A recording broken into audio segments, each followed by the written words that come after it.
현재 한반도 상황을 구한말에 비교하는 분들이 많습니다. 열강이 첨예하게 대립하고 있고요. 무능하고 부패한 권력, 탐욕과 이기심에 가득 찬 지도자들, 비슷한 점이 참 많죠. 조선 말기 고종과 대한민국의 대통령인 문재인도 이런 면에서 비교가 되곤 합니다. 문화일보의 이용식 주필은 5가지 점에서 두 사람을 비교했는데 공감 가는 내용이 많아서 그 중에 일부를 인용해 보려고 합니다. 우선 두 사람 모두, 고종과 문재인 모두 안보를 경시하고 동맹에 실패했습니다. 강대국 함대가 몰려오는데 부국강병을 외면했던 사람이 바로 고종이죠. 청나라는 열강에 밀리고 내부개혁에 실패해서 쇠망하는데 끝까지 친중 4대주의에 매달렸습니다. 러시아 남하를 견제하기 위해서 미국, 영국, 일본이 손잡았는데 아관 파천으로 러시아에 줄을 섰습니다. 10년간 섭정했던 대원군은 쇄국을 고집했지만 병조판서에 무신을 임명하고 조총부대를 신설하는 등 국방을 강화했습니다. 그런데 고종은 이것을 적폐 취급하면서 뒤집어 버렸죠. 현 정권은 어떻습니까? 전체주의로 퇴행하는 시진핑 체제에 맞서서 미국 등 서방국들이 연대를 강화하고 있는데 문재인 정권은 한사코 중국 편에 서려고 합니다. 한미동맹 허물고 강한 군대는 뒷전입니다. 북한 독재자에겐 굽실됩니다. 두 번째, 국익보다 이권 카르텔, 국가 재정보다 선심 쓰기가 먼저라는 점도 유사합니다. 사기양의 일산의학은 이완용 요구로 일본 정부는 대한국 황실의 안녕과 졸업 유지를 보장한다는 제5항이 추가됐습니다. 군인 옥봉을 주지 못해서 이모군란이 일어났을 때 국가로서의 조선은 사실 끝이 난 겁니다. 그렇지만 왕실과 민실 일족은 사치를 멈추지 않았죠. 굿판은 얼마나 많이 벌였습니까? 자, 현 정권은요, 문 대통령도 적자 국채 발행을 마다하지 않고 있습니다.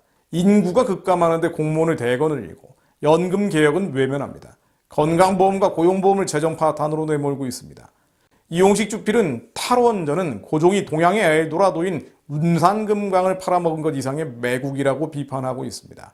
세 번째, 갈수록 독재를 강화하는 것도 유사합니다. 고종은 뒤늦게 대한제국을 선포하고 국정쇄신에 나섰지만 입헌군주제가 아니라 절대군주제를 고집했습니다. 짐이 곧 국가다. 태왕 루이 14세보다 더한 절대왕권을 헌법 대한국 국제에 담았죠. 세계가 이렇게 조롱했습니다. 허울뿐인 나라의 시대착오적인 9줄짜리 헌법이라고 말이죠. 일본은 쾌제를 불렀습니다. 왜 그랬을까요? 황제만 굴복시키면 국권을 뺏을 수 있기 때문이고 실제로 그렇게 됐기 때문입니다. 영의정 이우원이 신문 고치는 사람이 이어진다고 보고를 하자 고종은 대궐문을 엄중하게 지키지 않기 때문이라면서 문제 해결보다 직원 봉쇄를 선택했습니다. 지금 어떻습니까? 행정부, 입법부, 사법부를 장악한 문재인 정권은 언론에 족쇄를 채우려고 하죠. 같은 발상입니다. 틈만 나면 등장하는 재인산성도 비슷합니다. 고종의 시대착오적인 반민주주의는 인재두경을 막았고요. 지금도 그렇습니다. 네 번째, 내 편은 무조건 감쌉니다. 동학봉기의 도화선인 고군수 조병갑, 이 악명 높은 사람이죠. 이 조병갑은 귀양을 갖지만 곧 사면됩니다. 그리고 대한제국 민사국장이 임명돼서 동학 2대 교주 최시영에게 사형을 선고합니다. 소신 있는 관리들이 목숨 걸고 조정 대신을 10여 명이 돌아가면서 하는데 모두 자격미달이라는 상소를 계속 올렸다고 하죠. 이게 구한말에 있던 일입니다. 그런데 헛일이었습니다. 문재인 대통령 코드 회전문 인사, 조국 한명숙 비호는 이해 못지 않습니다. 다섯 번째, 책임 회피도 비슷합니다. 고종은 어전회의에서 일산의학을 논의하다가 일본 정부와 협의하라고 지시하고 내전으로 들어가 버렸습니다. 또 이로부미는 이걸 빌미로 대신들 개별 입장을 물어서 찬반 5대3이라면서 통과를 선언했습니다. 최근에 한미훈련과 관련해서 문 대통령이 군수대부를 청와대로 불렀죠. 뭐라 그랬습니까? 미국 측과 신중하게 협의해서 하라고 했죠. 비슷합니다. 고종이 등극했을 때 조선은 이미 나라도 아니었습니다. 철종 장례식 비용도 청나라에 보낼 사신 경비도 내지 못할 정도였죠. 그러나 고종이 대원군 섭정 이후 친정을 하고 그 이후 10년은 외세 침략이 본격화되지 않아서 얼마든지 대응할 수 있었습니다. 청일전쟁까지 다음 10년 동안에도 세계 변화에 올라탈 수 있었습니다. 기회를 모두 다 놓쳐버렸습니다. 물론 구한말과 현재 상황을 기계적으로 끼워 맞추는 데는 한계가 있습니다. 임진왜란 병자호란 지나면서 탄력성을 잃어버린 조선 왕조와 세계 10대 경제대국인 대한민국의 상황은 다를 수밖에 없죠. 외세 침략 대신 북한과 그 뒤에 중국의 위협이 있다는 점도 그렇습니다.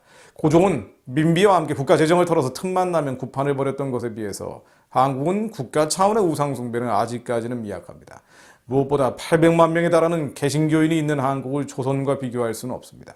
그러나 목숨 바쳐 주님을 따랐던 선교사들과 초기 기독교인들이 있었음에도 조선이 멸망했던 것처럼 예배당에 하나님을 떠나버린 만물 숭배자들이 드러나면 한국의 운명도 알 수 없습니다. 어떤 어려움을 겪을지 예측하기 어렵습니다. 그 결과는 아마도 내년 대선에서 확인이 될 겁니다. 결국 자기를 부인하며 십자가를 지는 참빛, 참 소금이 될 그리스도인들이 얼마나 더 늘어났냐에 따라 대한민국이 소돔과 고모라의 길을 걷게 될지 회개하고 돌이켰던 니느웨의 길을 걷게 될지 판가름될 것입니다. 결국 이 어둡고 답답하고 갑갑한 현실 앞에서 우리 자신이 회개하는 것, 우리가 의인이 되는 것, 우리가 빛을 내고 짠맛을 내는 것 외에는 다른 길이 없습니다. 요한일서 1장 9절 말씀 읽고 기도하며 마무리합니다. 만일 우리가 우리 죄를 자백하면 저는 미쁘시고 의로우사 우리 죄를 사하시며 모든 불의에서 우리를 깨끗게 하실 것이요. 하나님, 내 속에 곧 내 육신에 선한 것이 거하지 않습니다.